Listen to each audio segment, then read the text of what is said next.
Okay, welcome again. We're studying session 33 this week, and let's take a moment to give thanks, gratitude, and praise to our guides and allies.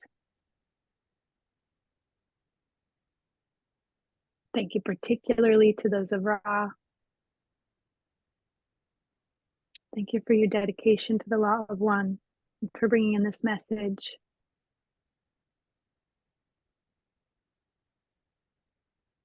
Thank you to all of those within the Confederation.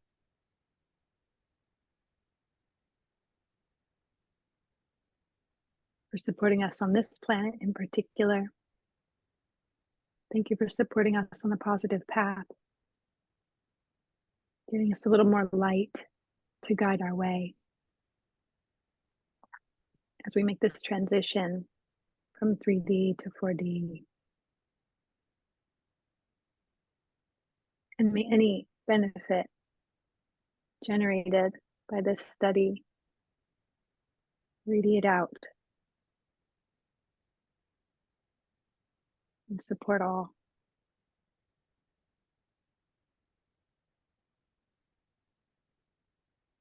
Thank you.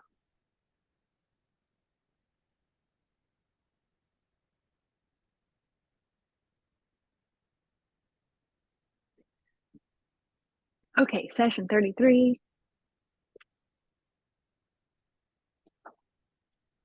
Anybody feel like starting off the reading? I can. Thanks, Nia. All right, session 33, March 1st, 1981. I am Ra. I greet you in the love and in the light of the one infinite creator. I communicate now. Questioner, in our last session, you cautioned, quote, each to look well to the vital energies necessary for non-depletion of the instrument and the contact level, end quote. Did that mean that that Jim and I should look at the instruments or be careful of the instrument's vital energies or be careful of our own vital energies? I am Ra. Each entity is responsible for itself. The mechanics of this process taking place involve, firstly, the use of the physical bodily complex of third density with its accompanying physical material in order to voice these words. Thus, this instrument needs to watch its vital energies carefully, for we do not wish to deplete this instrument. Secondly, the function of the supporting group may be seen to be, firstly, that of protection for this contact. Secondly, that of energizing the instrument and intensifying its vital energies.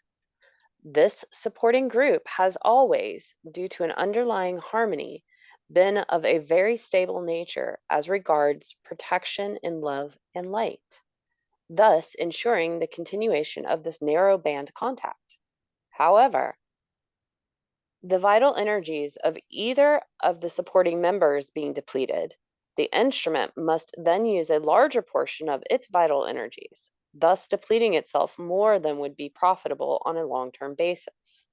Please understand that we ask your apology for this infringement upon your free will. However, it is our distortion-understanding that you would prefer this information rather than being left totally to your own dedication distortions. Deplete the instrument or deplete the group to a point where the contact cannot be sustained. Questioner, can you give us advice on how to maintain the best possible condition for maintaining contact? I am Ra. We have given information concerning the proper nurturing of this channel. We, therefore, repeat ourselves only in two ways in general. Firstly, we suggest that rather than being, shall we say, brave and ignoring a physical complex weakness distortion, it is good to share this distortion with the group and thus, perhaps, shall we say, remove one opportunity for contact, which is very wearying to the instrument, in order that another opportunity might come about in which the instrument is properly supported. Secondly, the work begun in harmony may continue. Harmony, thanksgiving and praise of opportunities and of the Creator. These are your protection. These are our suggestions. We cannot be specific, for your free will is of the essence in this contact. As we said, we only speak to the subject because of our grasp of your orientation towards long-term maintenance of this contact. This is acceptable to us.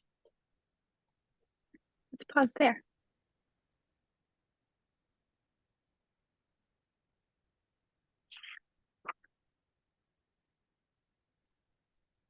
Any thoughts about this? I mean, there's often a little bit in each session about maintenance of contact, but this is a little more in depth.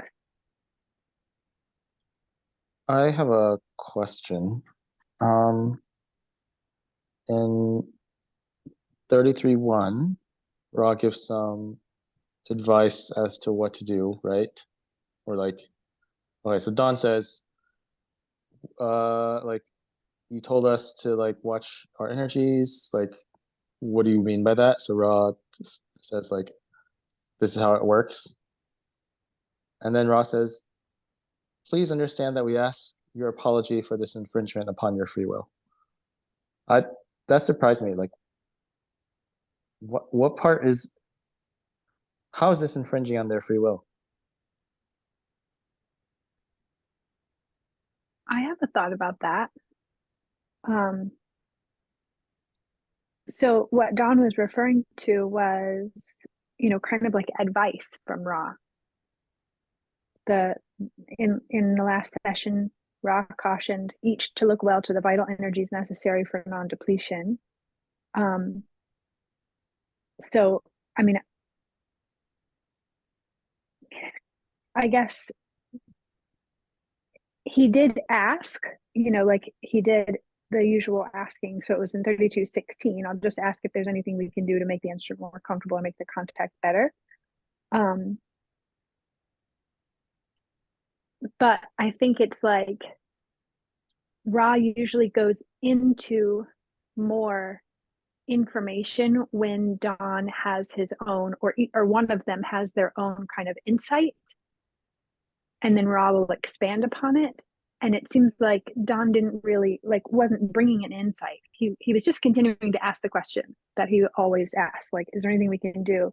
And Ra gave more specific information than Don had asked about. Because I think Ra, like with the inclination towards free will, it's like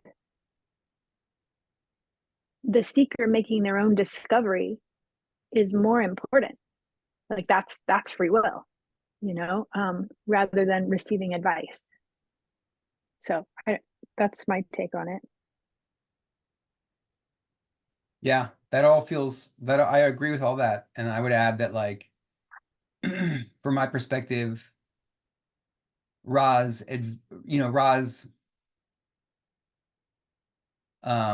guidance has been like, become sensitive to the vital energies, your vital energies, the vital energies of the instrument, and make choices based on that sensitivity. And Don's question is like, well, will you just give us the reading? It's like it's bypassing like they're able to be sensitive to their own vital energies. But if they ask Ra to sort of like, well, let us know what you think, then there is a little bit of a infringing on free will, because Ra is like basically giving them the reading that they're able to give to themselves if they were to just get still and check and see. I think that's what they're kind of like referring to, and I think it's kind of supporting what you were saying, BJ.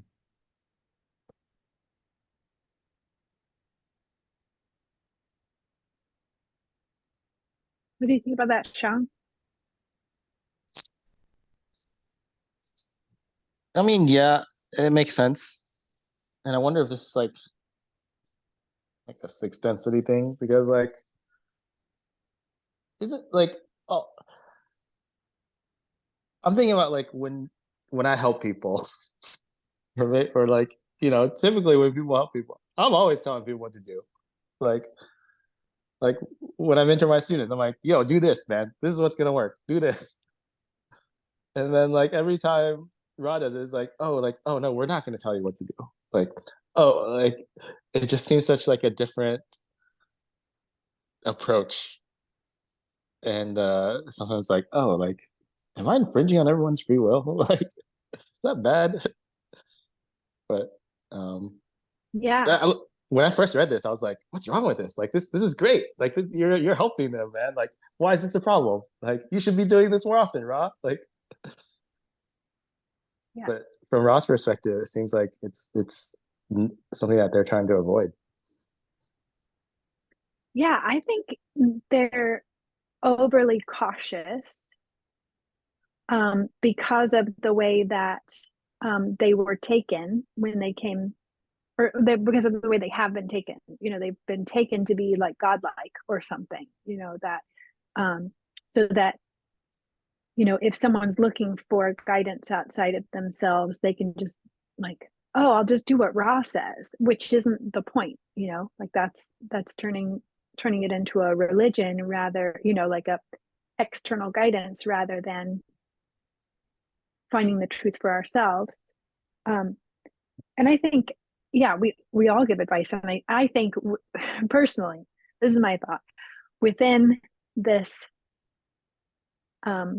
density, like mind body spirit complex to mind body spirit complex, like offering advice can be really helpful. And I think from my perspective, one of the ways that we honor free will isn't necessarily to not give advice, but to like offer advice and with the space for the person to do whatever they will with it. I can be like, Aaron, I think this is what you need to do, and do whatever you're going to do.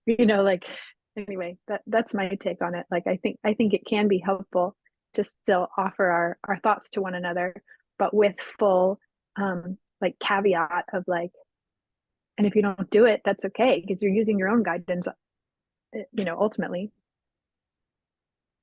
And I think that kind of acceptance when we offer our guidance or advice does a lot, to like give someone your perspective, but also full respect for whatever they choose. Right. When something else that I'd like to add is that, like, I think the difference between what, kind of what the content of what they're talking about here about being sensitive to your own vital energies and, giving advice about that or not, versus what you're talking about, Shang, about like teaching somebody a process, in physical reality about like, like the sort of most efficient way to do something. Like those are such different contexts. And I think that, the infringement of free will is much more, to me, it feels much more relevant at the level of like the inner process and like knowing oneself and one's like true nature and one's like state of balance internally, versus like sharing about an external process, a physical way to do something, like a method or a, whatever. Those are very different things. And I think that, when you teach somebody something that's like it's about how to do something well, it's totally appropriate to just like let them know this is the best way that we've found that it is possible to do it. And it feels to me like less of a danger of infringing on free will in that context, in the context that you're talking about teaching somebody something.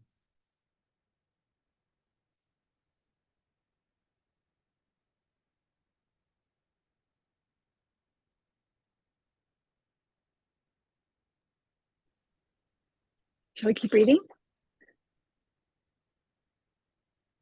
I We're picking was up just at going to 33.3. Oh, go ahead. just one more comment for me about like just what that portion of the reading brings up for me is like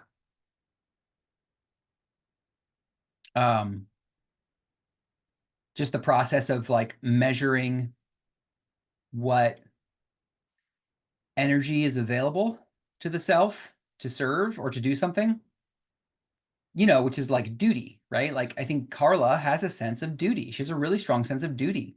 She's so committed. She's so dutiful. She's so, she takes this honor/duty of being the channel for this contact so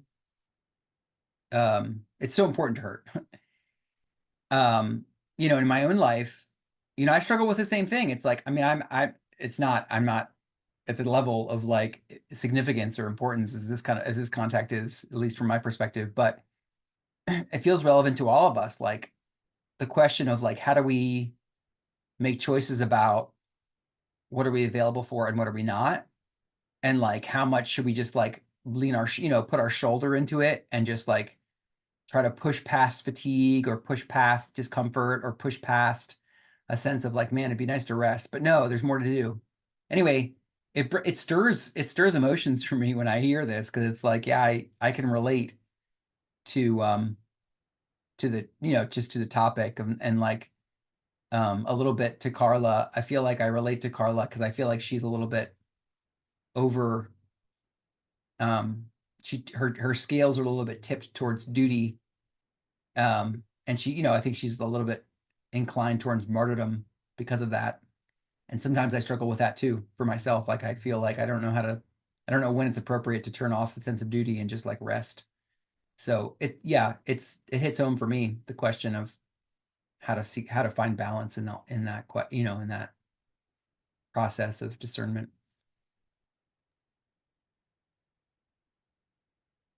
Just a small follow-up on that is I wonder if that the infringement that Ross was specifically talking about is his comment of like, you don't need to like do this when you're tired. You can like do it when you're not tired. I wonder if that specific comment is like Ra injecting his opinion on how they could do it. That is like, it's like, oh, sorry for injecting our opinion. But like, you can do it when you're not tired.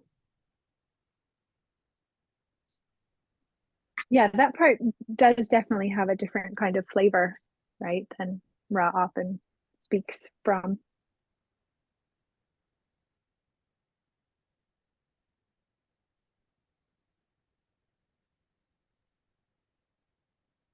Do you want to pick up from 33.3? 3 through 3? I can read. Great. Okay. Questioner. Thank you very much. The instrument has a device for so-called color therapy. And since we were on, in the past session, the concept of different colors, I was wondering if these in some way apply to the principle of color therapy in the shining of particular colors on the physical body. Does this have any beneficial effect, and can you tell me something about it? I am Ra. This therapy, as you call it, is a somewhat clumsy and variably useful tool for instigating in an entity's mind-body-spirit complex an intensification of energies or vibrations which may be of aid to the entity. The variableness of this device is due firstly to the lack of true colors used, secondly to the extreme variation in sensitivity to vibration among your peoples. Questioner. I would think that you could achieve a true color by passing the light through a crystal of the particular color. Is this correct? I am Ra. This would be one way of approaching accuracy in color.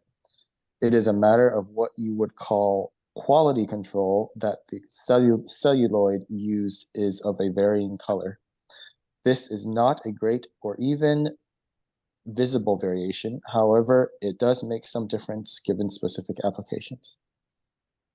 Questioner, possibly the use of a prism breaking white light into its spectrum and then screening off all parts of the spectrum except that which you wish to pass through a slit and use would be even better. Would this be true? I'm Rob. This is correct. Let's just pause and talk about colors. Thanks. Any insight on colors?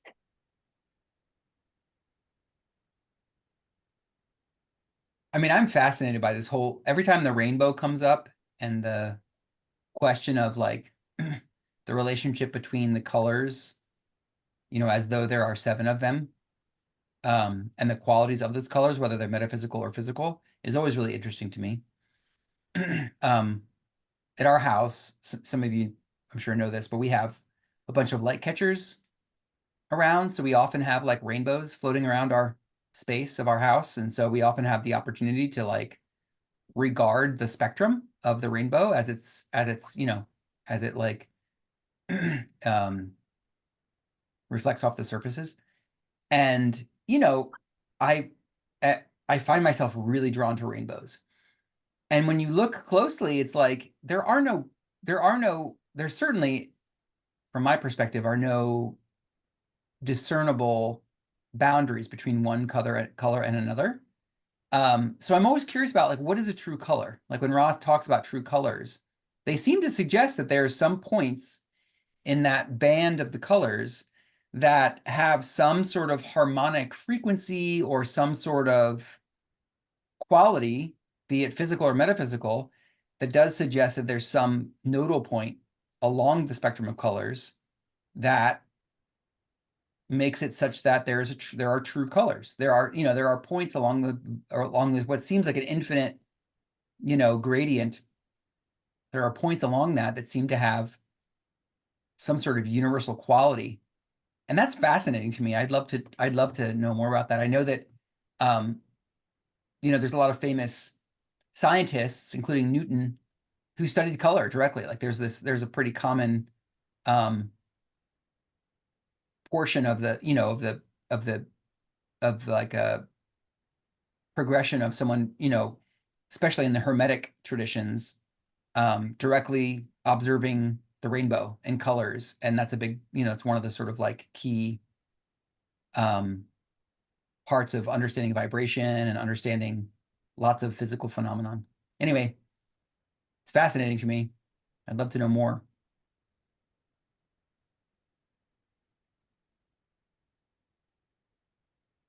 Yeah. I'm really curious about the quality, like the different quality of like between 33.3 and 33.5, I guess.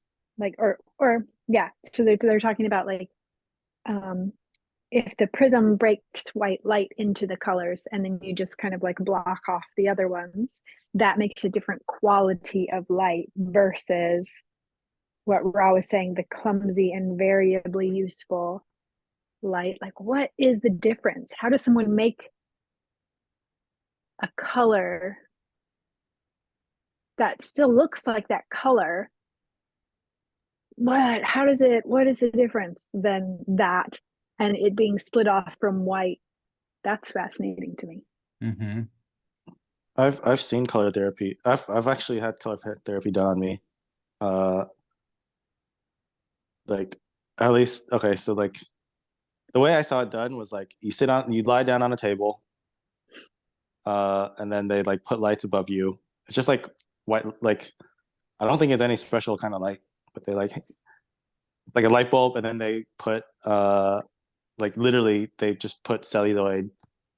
It's like they clip a celluloid screen over the light, and then Yeah, they like a just gel. shine. Yeah, and that's it. And I think Ross saying like, who's controlling for the quality of those celluloids? Mm-hmm. Like just because it looks red, like you just go to the store and buy red celluloid doesn't necessarily mean that's. I imagine Ross saying like, you really want like some specific frequency that resonates metaphysically, which may not be what you just. If you don't know what you're doing, just go to the store and buy a celluloid. That might not be the right one. Yeah. Yep. I mean, I think that comment that they make is relevant for so many modalities of, quote unquote, alternative healing.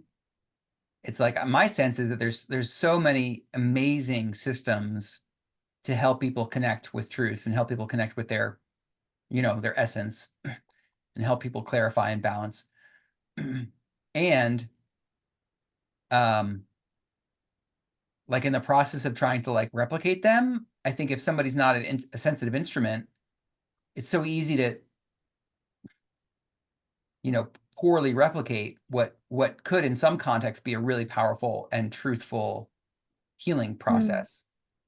Right. It's like who of us is sensitive to the minor discrepancies between one gel and another of red, or whatever, like, you know what I mean? Like it sort of requires an instrument that has the sensitivity to know, and have that quality control.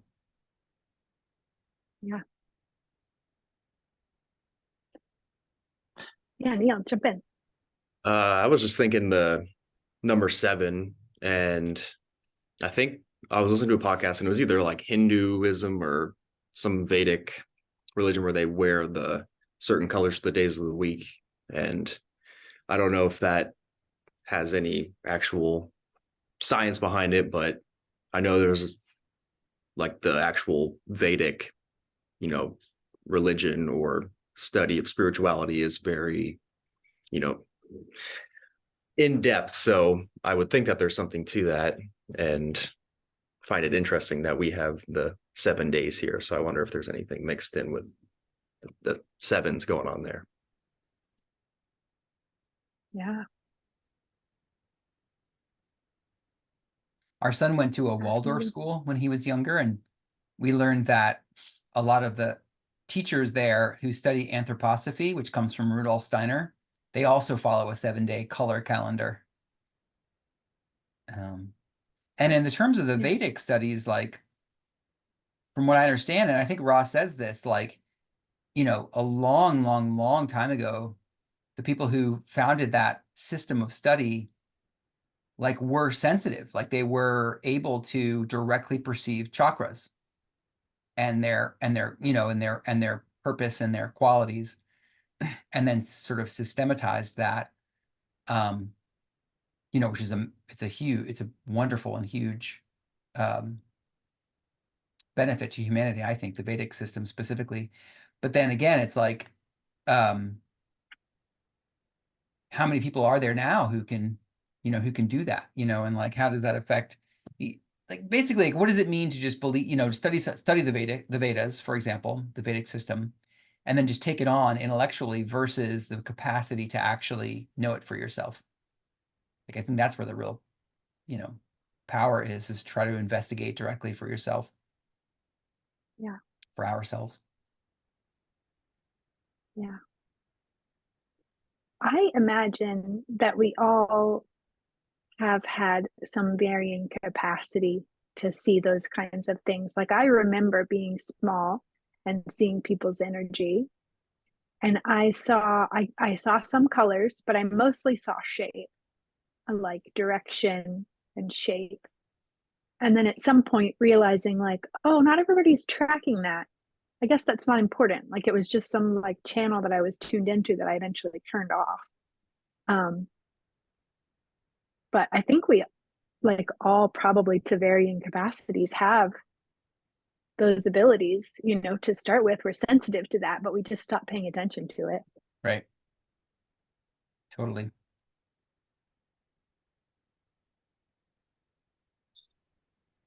I was also going to mention that in the Journey of Souls and Destiny of Souls,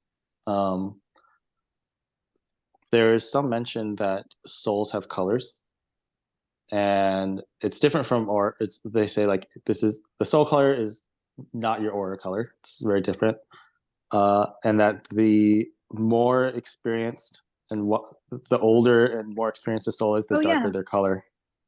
And I think like it. I just remember like the really old souls being like blue and indigo, which seems somewhat to track with what Ra's saying. Yeah. But I wonder if that has something, like it seems like what you're like the whole idea of there being universal or metaphysical meanings of colors actually going that seems to be documented in the Journey of Souls. Yeah. Fascinating. I remember seeing those colors too, and I don't think they were 100% like rainbow order though. There was something about that. And then it was like, it's similar with Waldorf. It's like mostly rainbow order, but then it was like two things were out of order. Like it was like red, orange, green, yellow, blue, or something. Like it was like a little, It's so fascinating how so many systems are like almost rainbow and then like not. Why? I don't remember if that's accurate, but I think I remember that from those books. Mhm. Same with integral theory. Yeah. Well, Yeah. integral theory is just a jumble of crayons. Yeah. It seems like. But not quite. It does have a little bit, it tracks a little bit with a rainbow, but Does it? but not quite. Yeah. Yeah.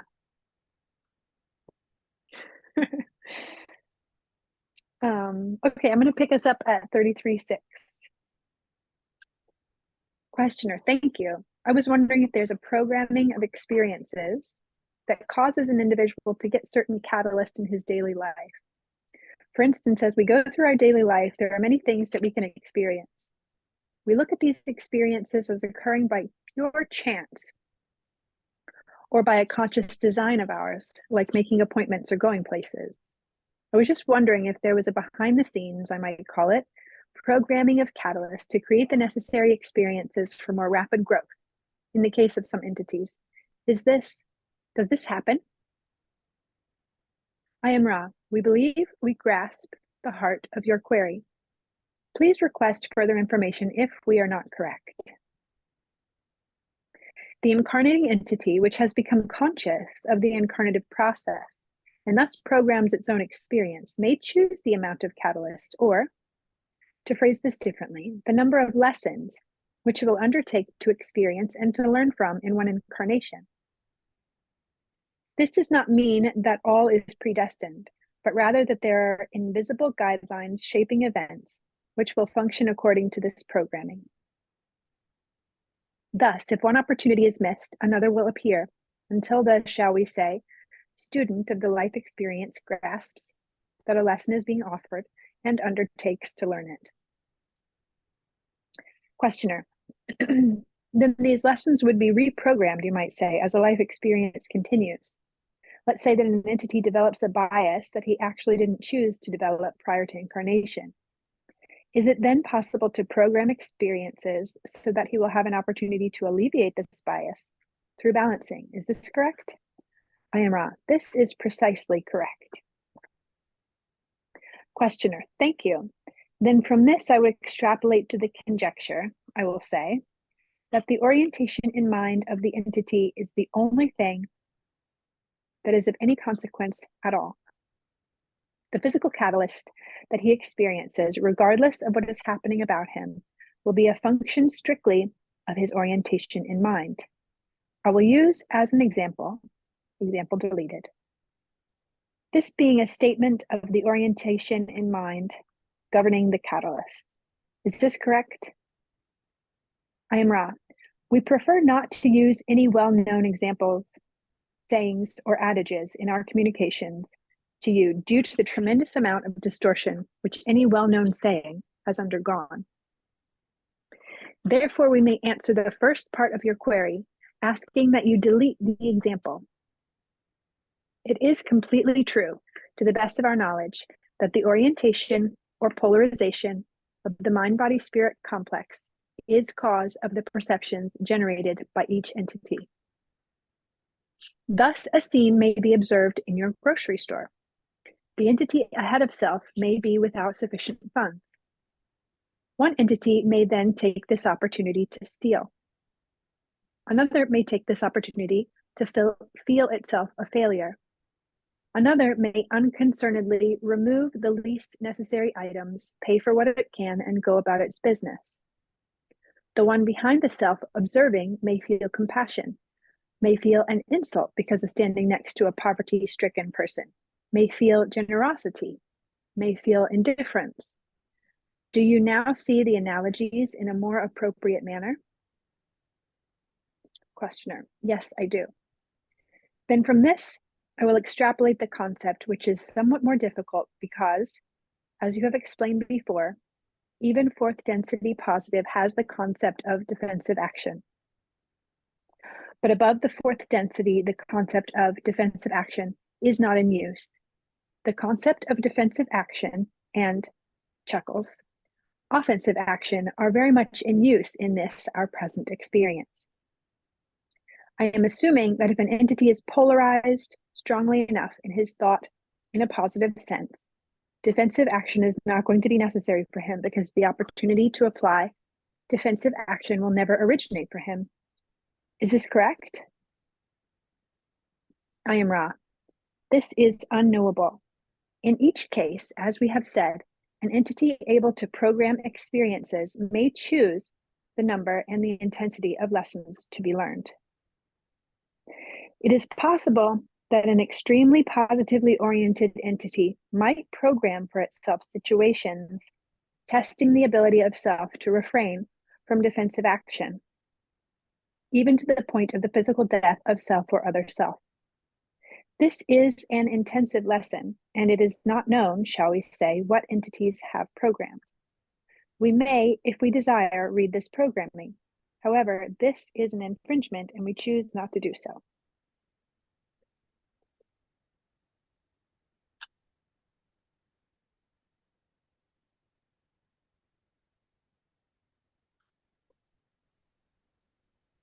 Why is it an infringement to Significance read? of polarization. Why is it an infringement to read the programming? I think the programming means like what the entity chose before that lifetime. So something that they couldn't necessarily see. Something that the entity themselves couldn't see because they forgot. That's what I think. Yeah. But doesn't Ra tell Carla all the time about like her pre-incarnative biases? Or like, oh, like you're this way because you had a pre-incarnative bias or all that. Is that reading the programming?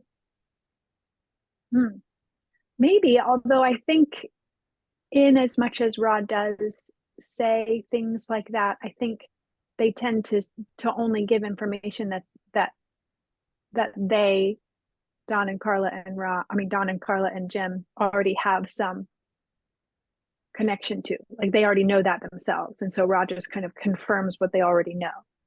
Yeah. Yeah, Rod, that's right. They say like, we scan the instrument and see that we're just by telling you, we're just confirming what you already suspect. They often will share things in that context of like, we wouldn't say this, but we can tell that you already know this. So we're just giving you confirmation. Had you not had an inkling of what your pre-incarnative programming was, or whatever the answer to your question was, we probably wouldn't say it. But since you already know, we'll just go ahead and give you confirmation. Yeah. I mean, the whole mechanism here is that souls, do this work in time space when they have the benefit of the long view, and like they're in an unveiled condition, and they can design programming for their next incarnation in a way that will, help them achieve what they're trying to achieve. And then we come and we get born and we're incarnated and we are behind the veil and we forget all of that. And, Ra is not, in the veiled condition. And it seems like the crux here is they don't want to interfere with the intention of each soul is to be in the conflict, be in the struggle of trying to work out the biases and the intentions that they had before they came in, and be in the catalyst of all that. And, Ra could easily kind of like unintentionally interfere with that natural process if they were to give too much information.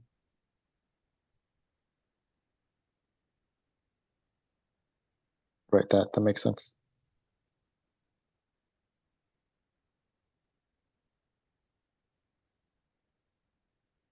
And then, yeah, sorry, go ahead. No, you go ahead, Sean. So one of the things that Don, if I'm understanding this correctly, I think 33.7, he's saying like, so there's a lot of programming that happens before incarnation. But 33.7 seems to be about programming that happens during incarnation. Or like Right. you can program as you go, in a way, basically. Which almost makes you wonder, like, what is the like, why don't people just program when they go as they go? Like, what is the difference between programming before and programming? I guess it makes sense. Like, you need to like figure out like where you're going to be born and the circumstances of your birth. That can't happen like as you go. But then like, Yeah. I guess part of why I'm asking this is like, at least in Journey of Souls, there's all sorts of uh there's so many cases in Journey of Souls where like people overprogram or underprogram, where like they don't program, they overestimate what they can do, or like, and then they really struggle.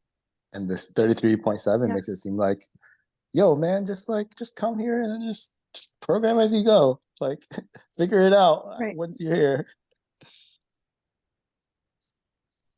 Well, I want to say something I about that. guess I wonder, can I say something first? Yeah, of course. Thanks. Yeah. So I guess I wonder, I don't know how much, yeah, what it brings up for me is I don't know how much actual conscious programming we can do here. Like, I think maybe what we do here is sort of unprogramming to return to the baseline that we did before the incarnation. I don't know if that's true, but like in terms of programming while we're here, like programming while we're here is like conditioning, which is limitation of what we are. Anyway, I don't know. I don't know if I'm accurate about that, but that's just what's alive for me. Curiosity. Go ahead, Aaron. Well, yeah. So what I wanted to say was that it makes sense to me that we can reprogram while we're here, but it's very difficult because I think to reprogram, basically, the sense that I have about it is that like, we have some sort of insight or response to the experiences we've already had in the lifetime. And then we decide like, you know what? I'm going to do it differently. Or, you know what? I'm going to focus on being more forgiving. Or, you know what? It's like, I mean, I know I've had these experiences where I realize like, wait, I feel like I'm out of alignment with my own guidance system. I want to realign, and like you can just feel it. You can notice moments in your life where you just make a commitment to yourself to reorient or realign. And I feel like that's reprogramming. And I feel like I've had those experiences. But I feel like what's difficult is that from down here, I think we're influenced by our social complex, the collective mind of Earth and Earthlings in a way that's much more influential than when we're in time space. I think when you're in the life between lives, I think you're able to sort of like, it's easy to see what's your own bias and intention and interest as a soul versus like what's happening in the planet you're about to incarnate into. And you can do your programming in a way that's much more like clean or what much more sort of like measured. But once you're in life, we're so influenced by the social complex and the biases that of the culture that we're born into. It's harder to make corrections or adjustments in the life path, but it's possible. I think it's possible. Yeah, that makes sense. Yeah, it almost makes me wonder like, uh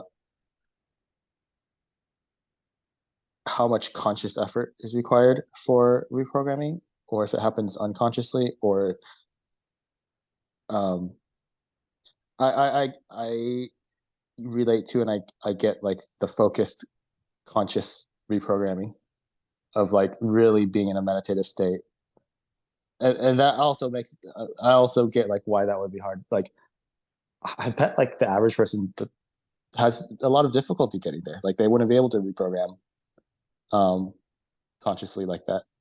uh but then part of me also wonders, like, is how much background reprogramming happens unconsciously, or does that not happen? Like, does this type of programming require like conscious effort, or does the soul sort of like in the background, even if you're like,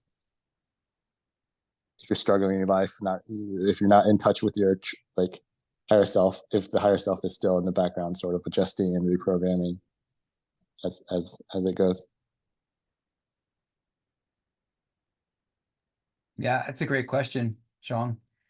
I mean, my sense of it is that like what our emotions are is our guidance system. Like our emotions tell us how in alignment or out of alignment we are with our soul's essence.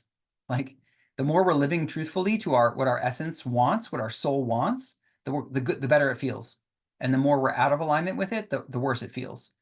And so I do think it's possible to reprogram within in a sort of subconscious or unconscious way, just by following your emotions, or just by being so influenced by, oh my God, this feels so bad.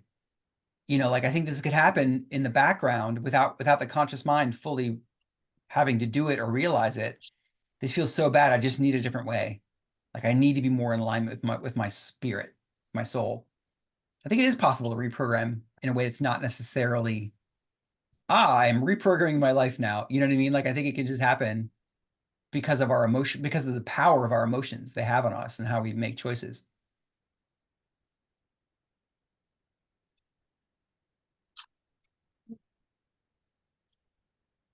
That resonates for me.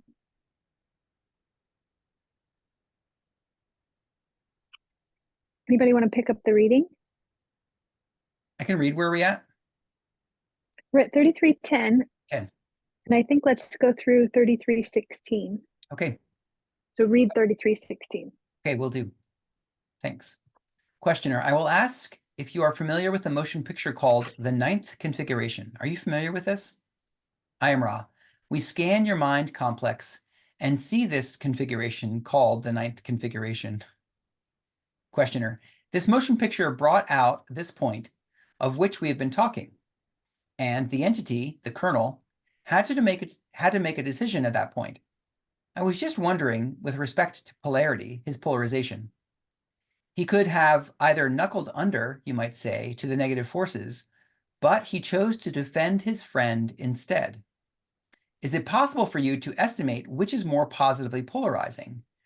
To defend the positively oriented entity, or to allow the suppression by the negatively oriented entities? Can you answer this even? I am Ra.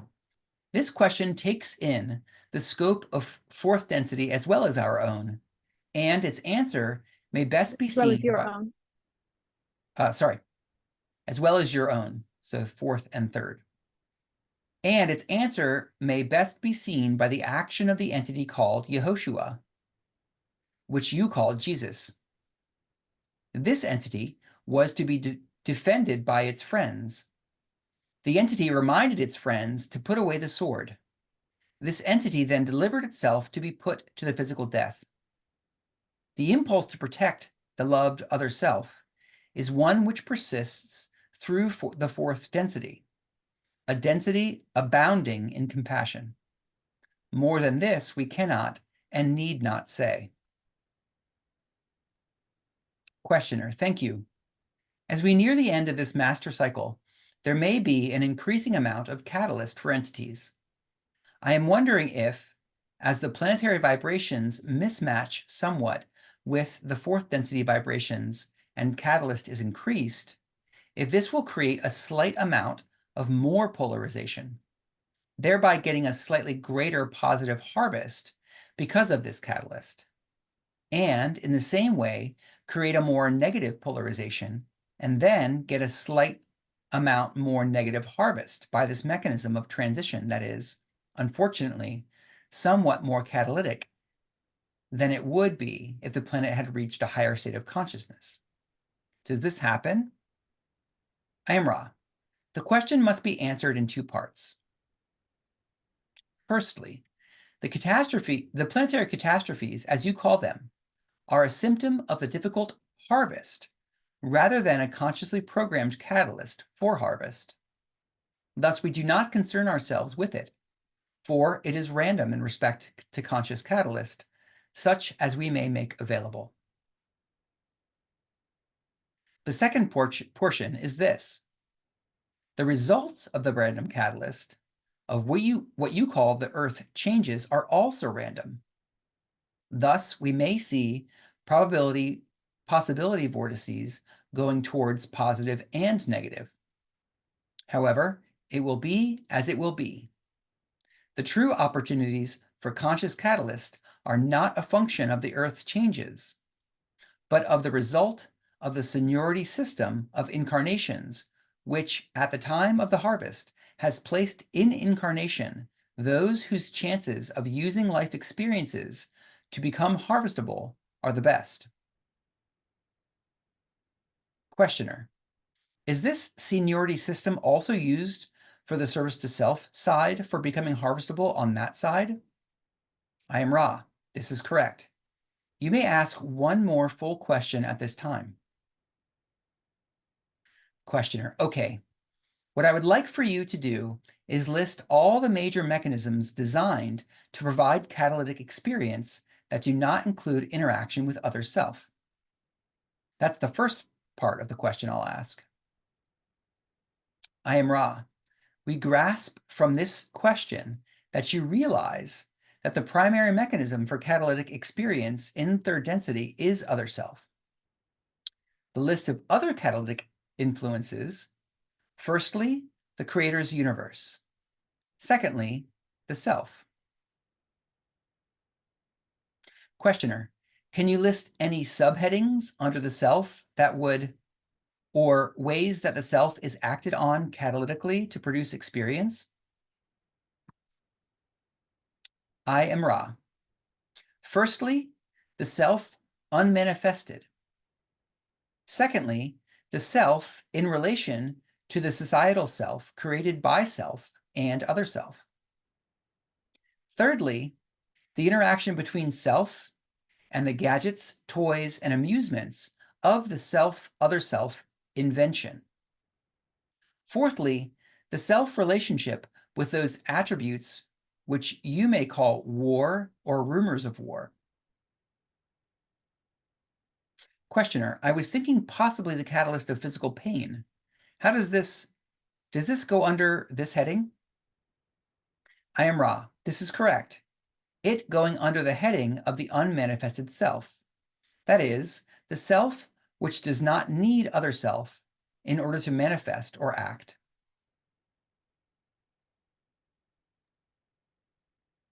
Thanks.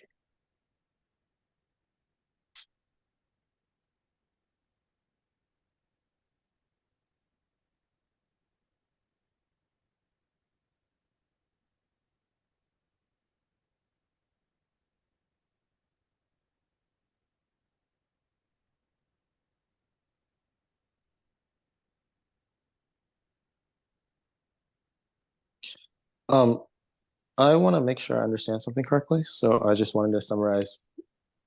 What was it 3312? Is it 3312? Is that where we started? We started at 3310 with the ninth configuration. Oh yeah, okay. Skipping that part. 3312, just to make sure I understand what's going on here. Dawn is saying, like, is there going to be more catalyst because we're near the end of fourth? And then Ross says, so there's going to be a bunch of planetary issues because your planet isn't, there's no clarity if it's going positive or negative. There's like a mix, basically, like the energy is all over the place.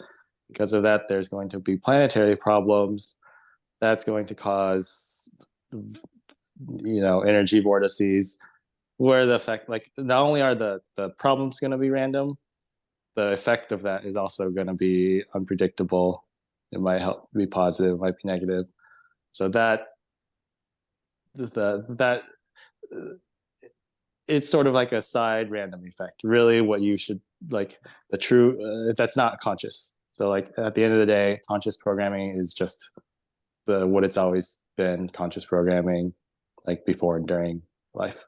Is that, am I interpreting that right? That sounds right to me. Okay.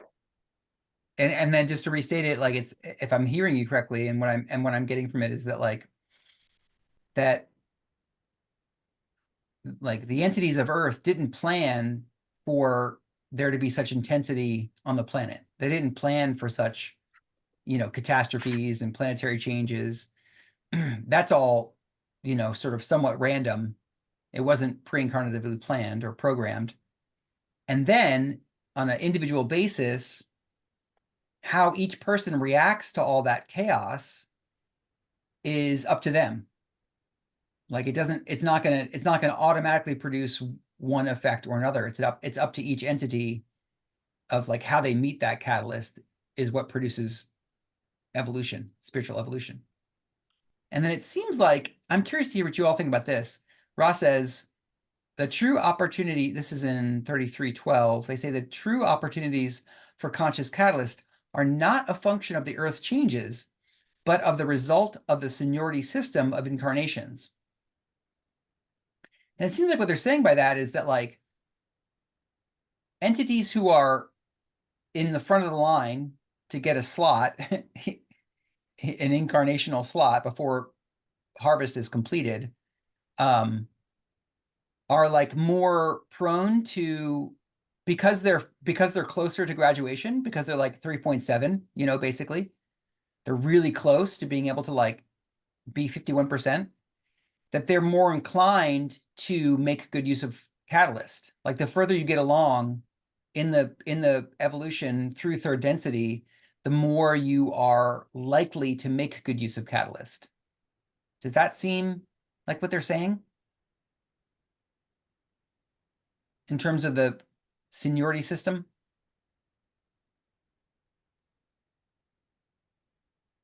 What do you guys I think? mean, yeah, that resonates with me, especially that part of those whose chances of using life experiences to become harvestable are the best. Yeah, it does seem like that's what it's saying, but I don't really understand it. Neil, do you want to respond?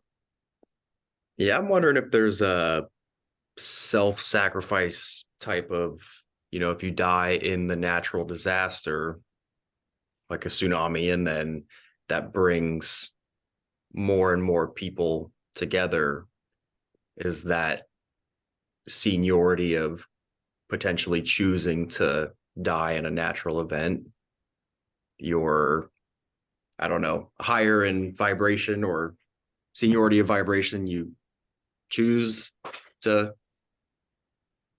be part of a natural disaster. I don't know if that's what it's saying for the benefit of allowing others to serve. I don't know.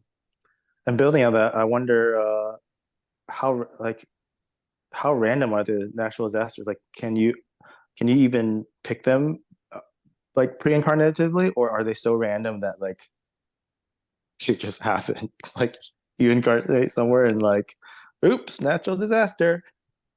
Your plan is screwed. Yeah.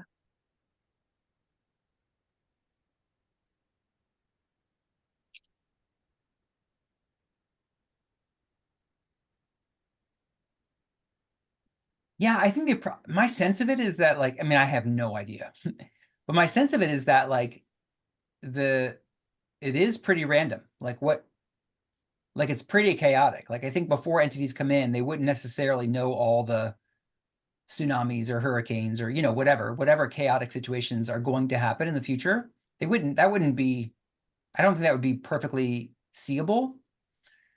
I think the way that my sense of how pre-incarnative programming works is that like,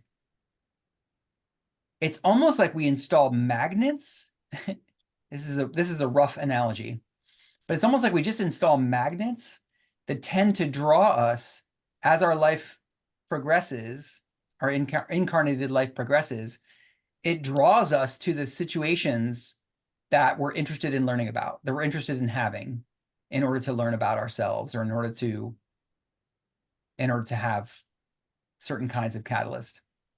So that, like, you know, it's not necessarily that we knew that when we were 33 years old, there was going to be some catastrophe, some natural catastrophe or something. And so we planned to be there.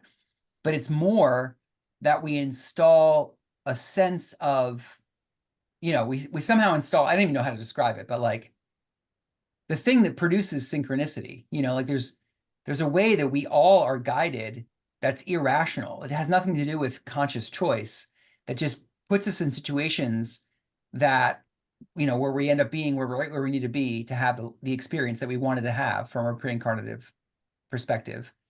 And it's like that magnet, I don't have a word for it, but that sort of like that draw will put us in contact with the the disaster or the catastrophe. There's some invisible force that you know guides us, or that influences us. And it's not that we knew, you know, ahead of time exactly what was going to happen, but it's almost like a dynamic process or a dynamic system that influences us. That's how I think about it.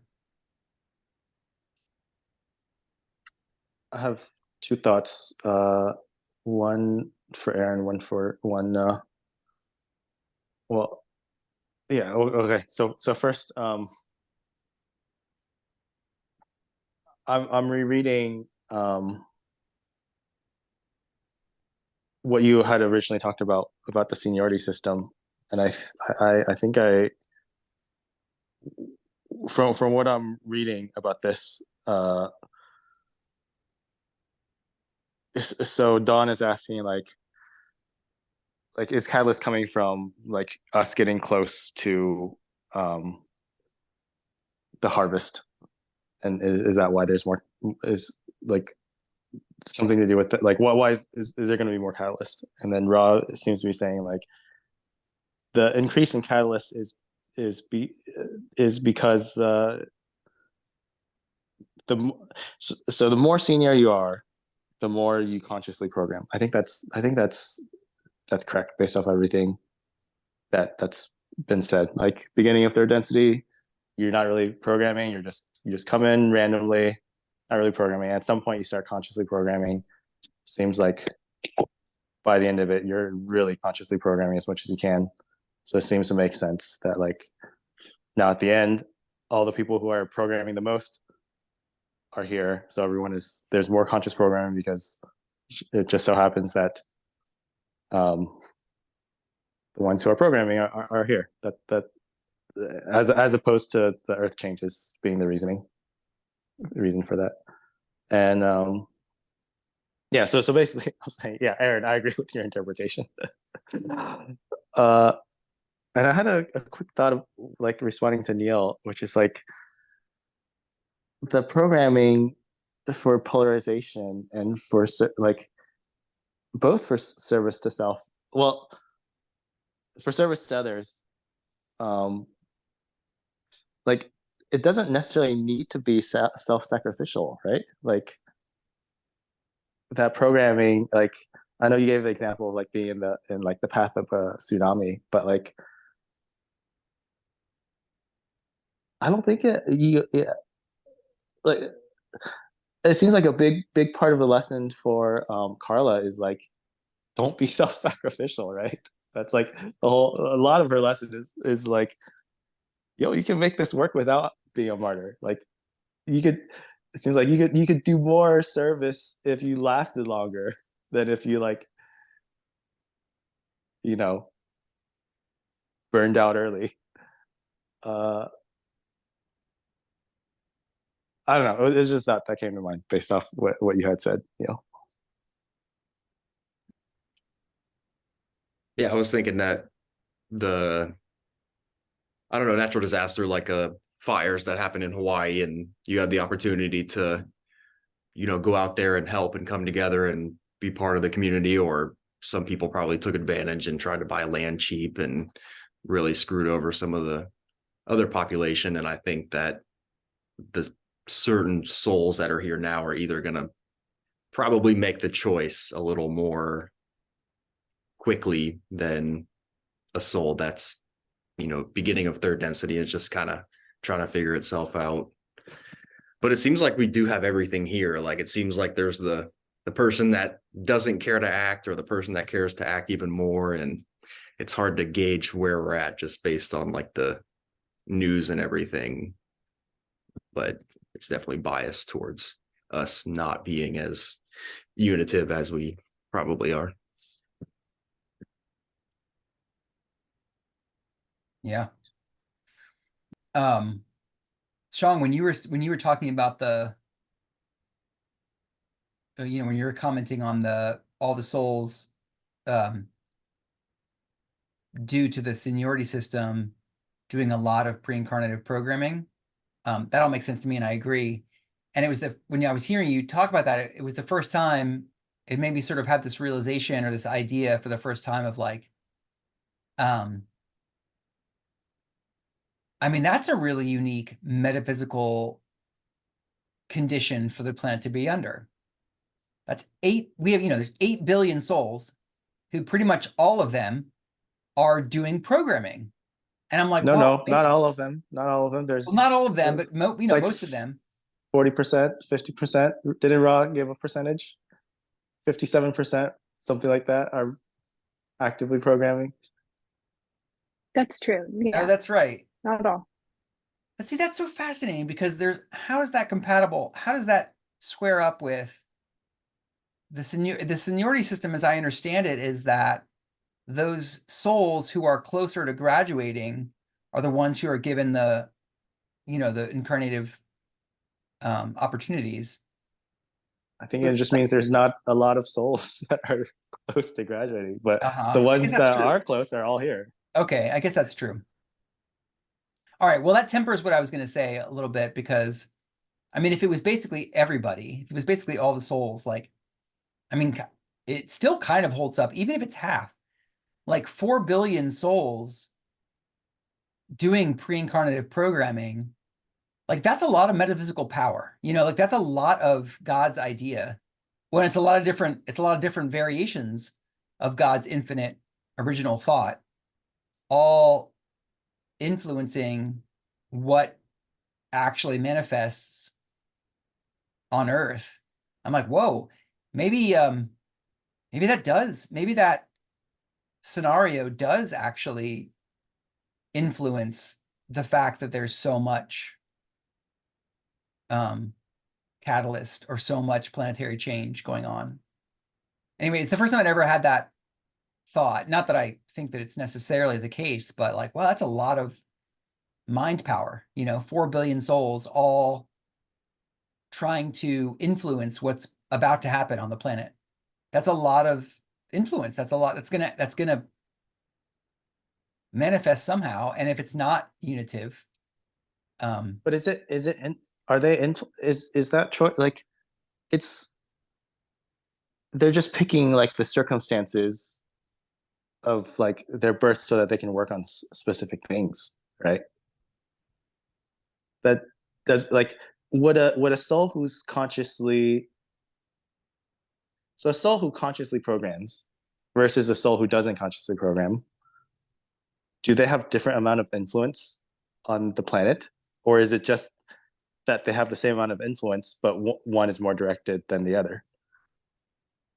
Like one is working on something and the other is just going around randomly. yeah. Right. Yeah, I think that's true. But I guess what I'm trying to, I guess my point is that, like, if you had like a bunch of souls who are interested in learning how to forgive, then they would need to call into existence opportunities for things to happen to them or people they love in order to forgive. You know what I mean? Like, there's all sorts of ways that I think pre-incarnative programming affects what actually plays out in incarnation. Yeah, And that it makes just made me sense. think, like, whoa, what a storm that is to have all that time-space pressure impact what happens in space-time. I just was like, oh, maybe that affects why it's so chaotic down here. I don't know. I mean, I'm not putting a lot of stock in it, but it just is the first time I ever thought about that. I've had a thought. I've had this thought multiple times recently when something really shitty happens. And I'm like, why is this shitty thing happening? This is so terrible. Which is like, yeah, these are lessons that people need. Like they need this. Like it is necessary for their growth. That helps me feel a little bit better. But Yeah. and I've talked to one of the pastors at the church that I used to visit, who's I consider fairly wise. She has said that multiple times also, of like, oh, this country is going to go through some difficulty because the people need a specific lesson there. Yeah. Yeah. I mean, if we just kind of use Carla as an example of like receiving challenge and catalyst, and then she just kept returning to praise of the creator, praise of the opportunity, you know, Thanksgiving, opening her heart. Like, I mean, not that that's necessarily what we all need to learn, although maybe it is what we all need to learn. It's just like recognizing oneness in the midst of seeming separation, I think, is what we all are kind of trying to learn, at least on the positive path.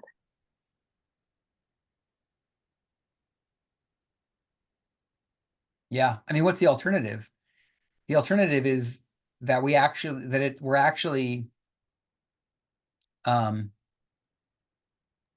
the word I'm looking for?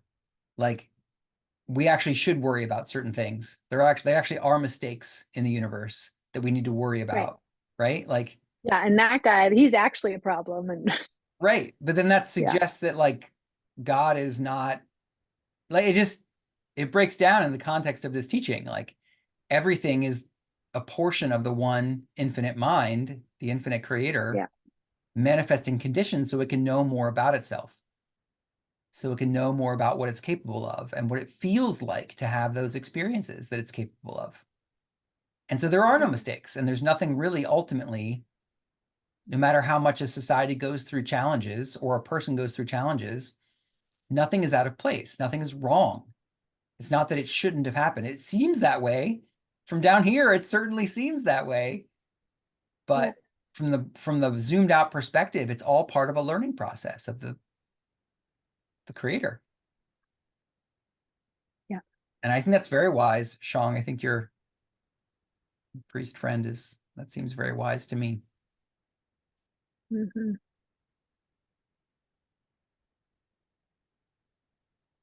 So how about we read the last chunk and then discuss? Anybody want to read 33:17 to the end?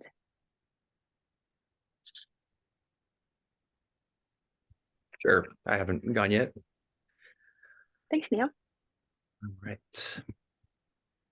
Questioner, do we have enough time left to ask the second part of this question, which is to list all major mechanisms designed to provide the catalysts that include action with other self? Do we have enough time for that? Ra. I am Ra. You have much time for this, for we may express the list in one of two ways. We could speak infinitely, or we could simply state that any interaction betwixt self and other self has whatever potential for catalysts that there exists in the potential difference between self and other self. This moderated and undergirded by the constant fact of the creator as self and other self. You may ask to this question further if you wish specific information. Questioner, I believe that this is sufficient for the time being. Ra, I am Ra. Do you have a brief query or two before we close this working? Questioner, just a minute. I don't think that anything I could ask at this time would be brief enough. Just a minute.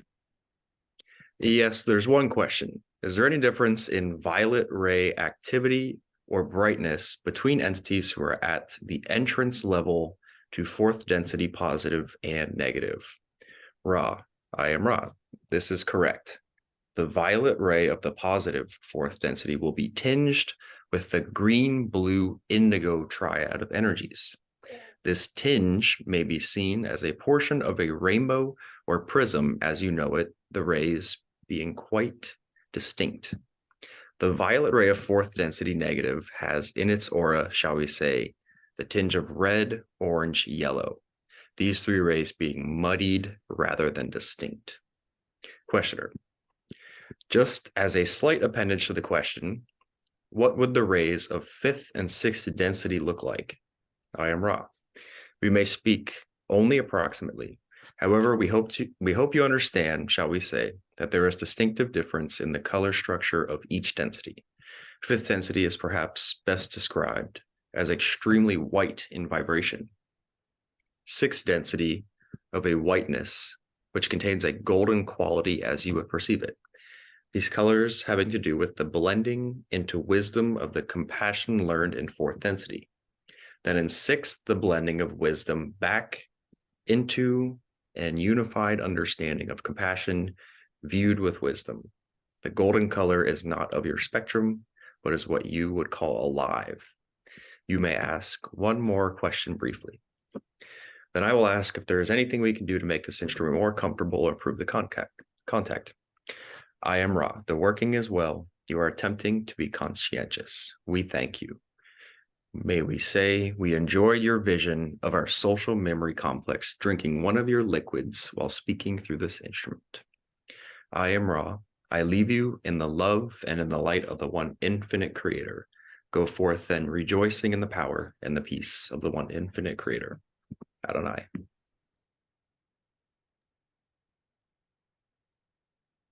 I think that's always one of the bonuses of being the last one to read is you get to read that, the closing, the little prayer. I love that. What's that thing about drinking the liquid? Yeah, what is that? Don, imagine Rod drinking a beer or something.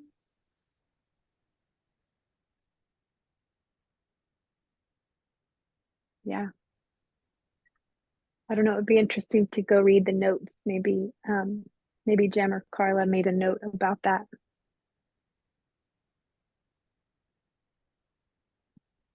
Yeah, I guess that's a way to, show them some sort of thanks.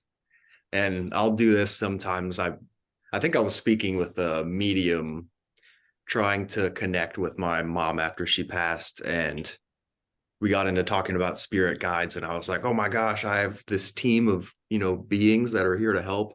What can I do? What can I give them? How can I and I was thinking I can go to the store and buy some crystals, and the medium was like, no, just imagine handing them a rose or giving them something that you enjoy. And so I imagine giving my these light beings chocolate chip cookies or chocolate cake or sweets that I enjoy. And so I guess Dawn imagining giving them a drink actually transforms itself into potentially being a real activity in the way that it's perceived and thought. So I think when doing this gathering on Sundays, and when you begin thanking them, we could beam up some cake and cookies up to Raw up there.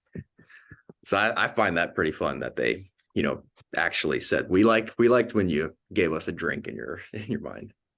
Right. That's how fairy offerings work that I've read also.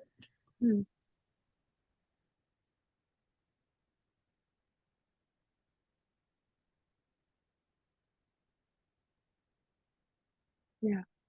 I've heard that for ancestor plates and things like that. Like you put a plate out and then you leave it out for a little while, but then you just eat it yourself. Because obviously they're not going to actually eat the dense material, but yeah. I've heard so I read this book called Dancing with the Leprechauns, which is written by someone who I think I've heard of that. actually came in contact with fairy beings, and I think she was in Ireland. Anyways, she said it was there are two places where the fairy realm still interacts physically with the material realm, and those are Iceland and Ireland, according to this book. And she was communicating a lot with the fairies, and the fairies said humans offering food help them stay connected with this realm, and they actually absorb the energy of the food, not physically, but energetically. And that afterwards, you're not supposed to eat it. Oh. Because the energy is gone. And it's like, they've already taken energy. So like, you're not supposed to eat the food after like you've made that offer. Something. Yeah. I think I remember that with the finned horn readings, that they would talk about the life that's in, an apple that's grown in a field where you actually love it, and how that can give you energy for 5 hours versus the apple that's grown in the big lab and juiced up with steroids. And so the energy of the actual thing, like filled with love, and can give you that vital energy. So they talked about, leaving out certain crystals and fruits and just leaving them there, and they would have conversing with the elementals, and they would say the same thing of, yeah, we can pull the energy from the food even though it looks like nothing, but we've taken everything from it. So if you eat it, it'll be basically nothing.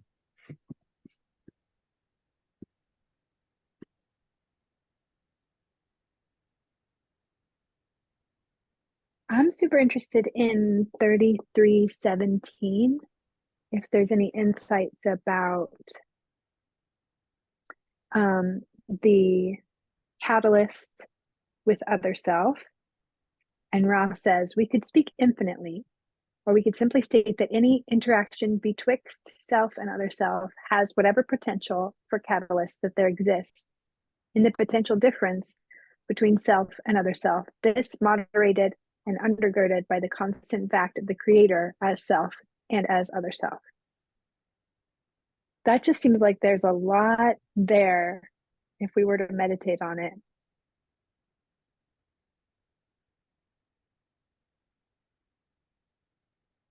I think you're muted. Sorry. Yeah, I'd like to say something about that. Yeah. I mean, I think I agree with you. I was saying was like, yeah, that totally makes sense, BJ, I agree that there's a lot that we could get out of that, including like, I mean, it feels to me like that statement,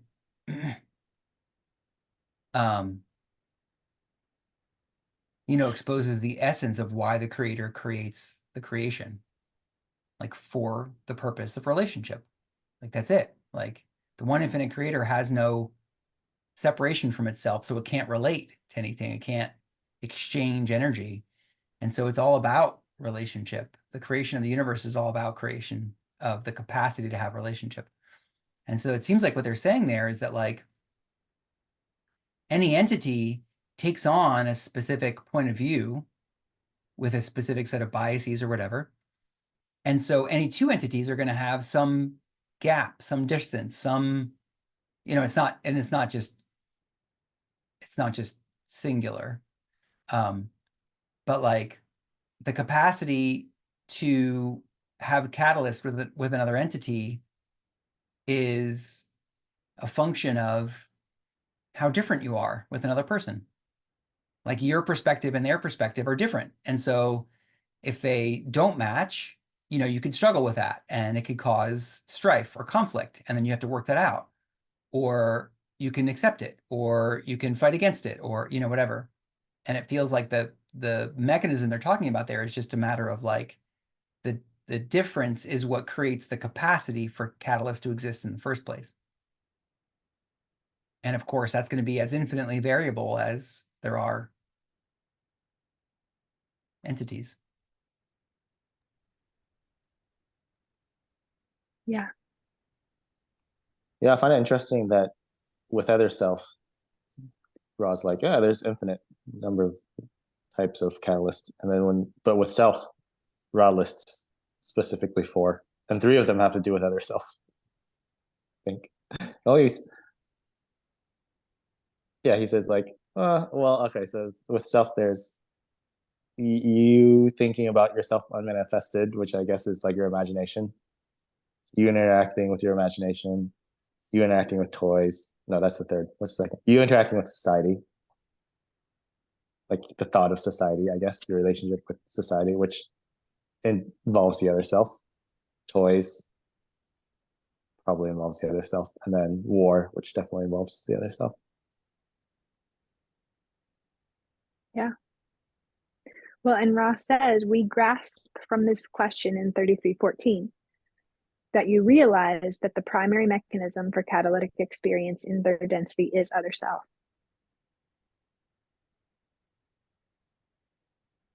So it's like we come to Earth for each other, for the lessons that we each offer each other because of the difference between us. Mm-hmm. So we can like shake our fist at each other. Why are you so whatever that thing is that you are? Mm-hmm. But it's like that's why you came. Because they are that way and you are going to experience that difference. Yeah, it's also interesting to me that in that list of 4 categories of catalyst that the self experiences, that war is its own category. Yeah. Yeah. And rumors of war.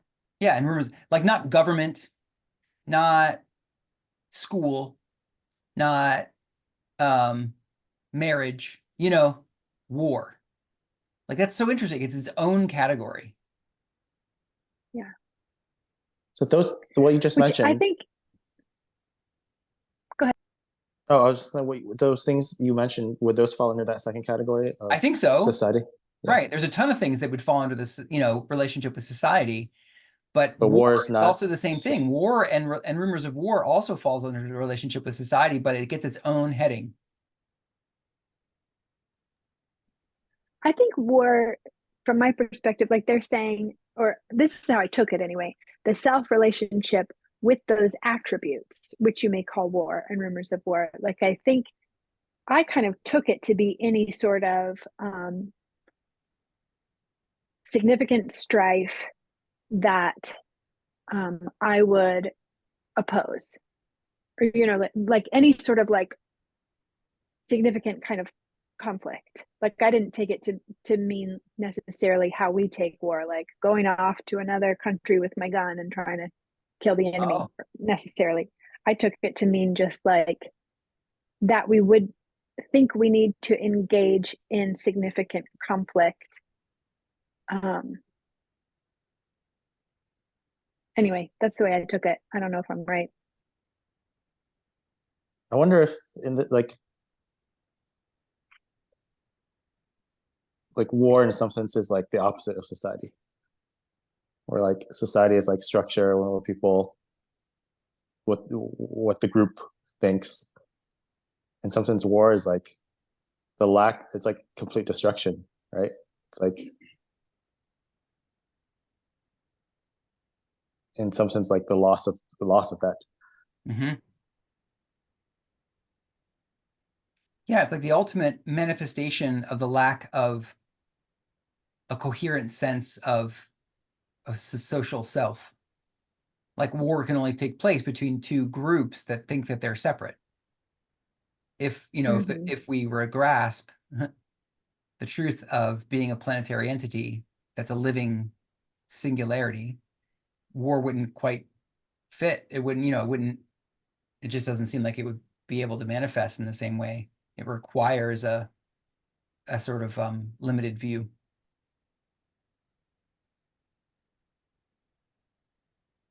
Right.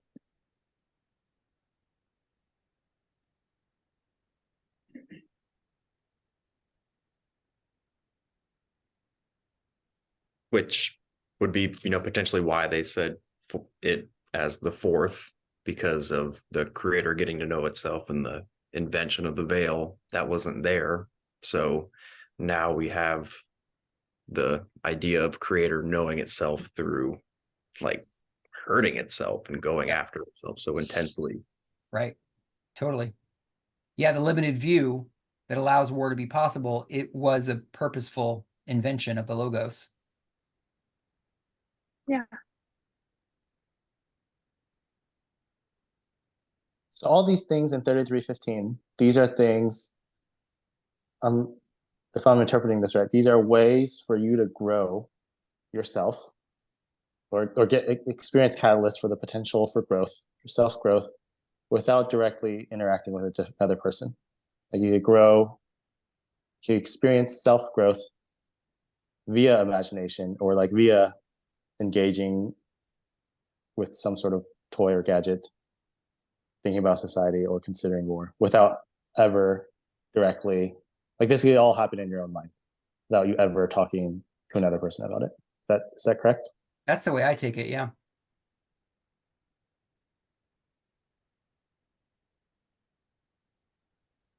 It's like lessons that we learn and engage outside of relationship with other people. Mm-hmm.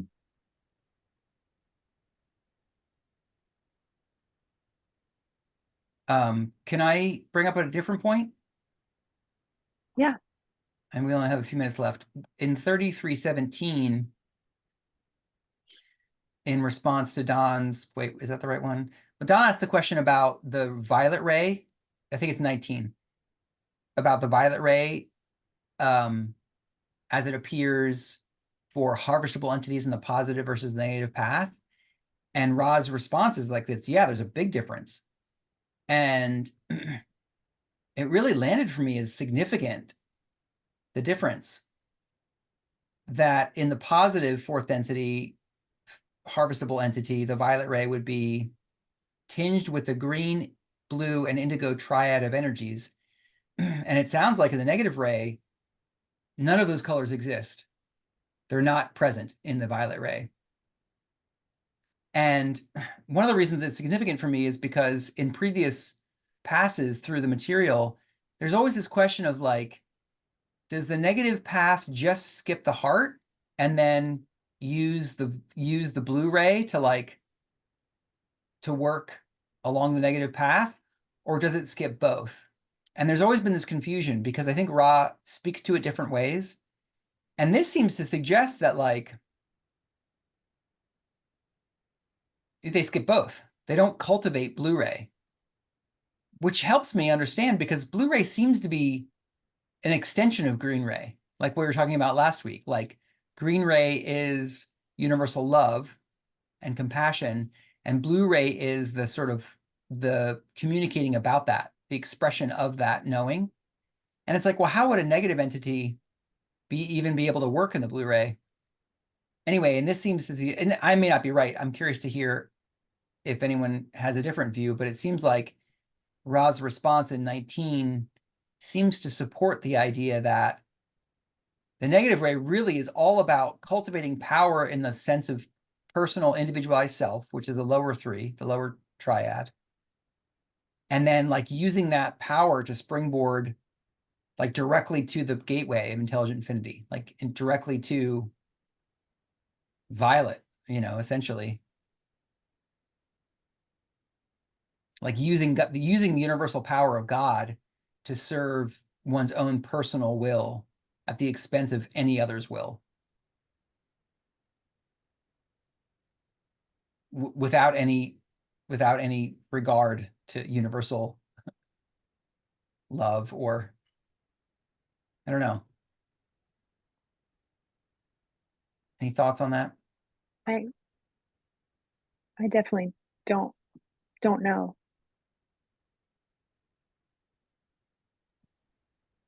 Yeah, I don't know for sure like what the fifth density, because it seems that like the fifth density negative that's attacking them.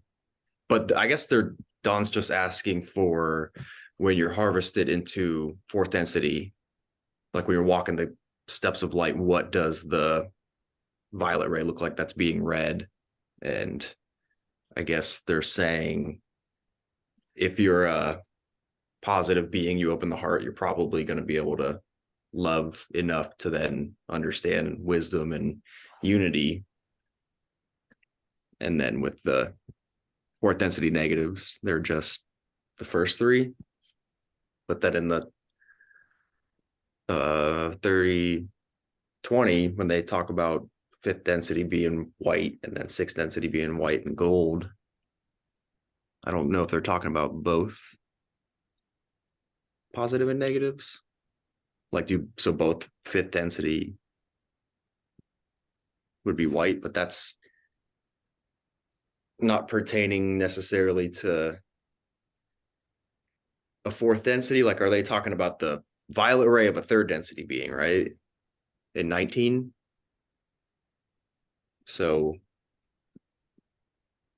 I guess, yeah, I'm kind of lost, but Mhm.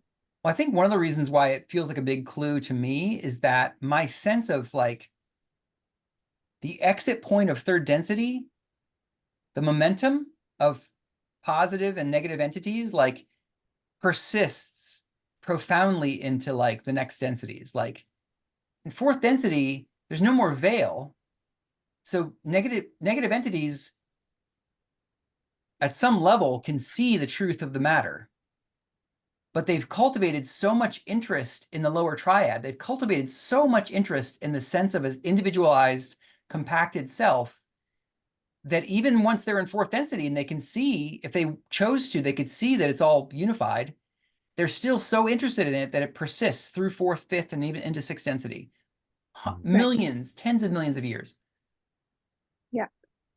Yeah. It's like I can see that we're all one, but the strategy that I've taken on is elitism and superiority and domination. And I still think that's the best strategy. Yeah. Like even if we're all one, I'm the best one to follow. But I don't of think the apparent separation. I don't think that seeing of oneness is really apparent until sixth density. I think it's in gradations. Like the veil, I think in fourth density, it just means you can read the thoughts, you can see everyone else for what they are. There's no hiding. But that doesn't, I don't think that translates into we're all one. Like in an undeniable manner in the way that it is in sixth, which is why you can't be negative in sixth. I think I was just reading about this in 26 today. Like I always, yeah, like I think we talked about this before. Like, oh, there's no veil. Like, how can you even be negative? Like, I wonder if the veil is like it's not like a it's like limitations of language, right? It's like the veil in third density just means like it is apparent that you are separate, and in fourth density there's that just means it's almost like gradations. I could be wrong, but it's like in fourth density there's less of a veil because you can see the thoughts of everyone else. You can't hide who you are in the way you can in third density. In fifth density, there's probably even less of a veil, but you can still be negative for some reason. And is it until six that is just it's part of physical reality in a way that you can't deny it.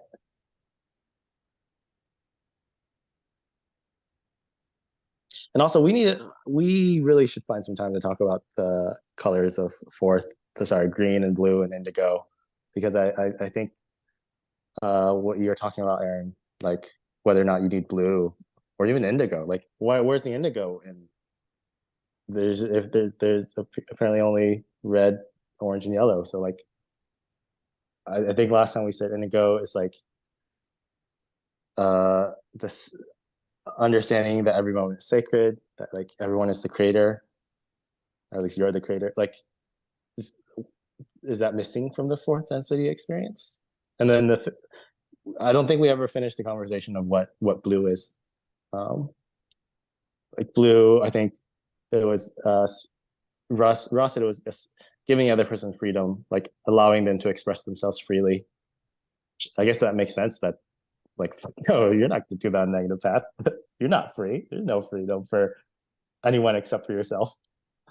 So that makes, but yeah, we should definitely find some time to talk about this. Yeah.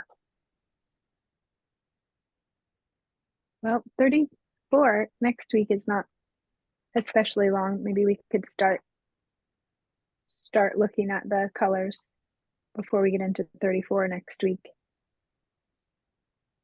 You want to start off, like formulate your question, Shang, and then we could start next week's study with that. I don't have a specific question. It was more like identifying, like what is the difference between green and blue? what is the inner, like, we sort of know like, I think it'd be good to go over the colors and then identify why it's missing from the negative path. I think it helps understand the nature of the colors. And why the hell is it muddy? Like, why is it muddy on the negative path? Yeah, that's a great question. I have no idea. What do they even look like? Wouldn't muddied red, orange, and yellow just look like orange? Would it just look like? Maybe so. Who knows? Anyways, yeah. All right, I think let's finish our study there. And again, let's return to the intention of any benefit gained personally, collectively by this group. May it radiate out and be made available to all. And may we go out into our lives with gratitude for the Creator and gratitude for the opportunity to continue to learn, to experience, and to serve. Thanks, Thanks, y'all. BJ. Thanks, y'all, for that wonderful conversation and exploration. Appreciate y'all. Thank you. Have a good one. Thank you, guys. See ya. Bye. Bye.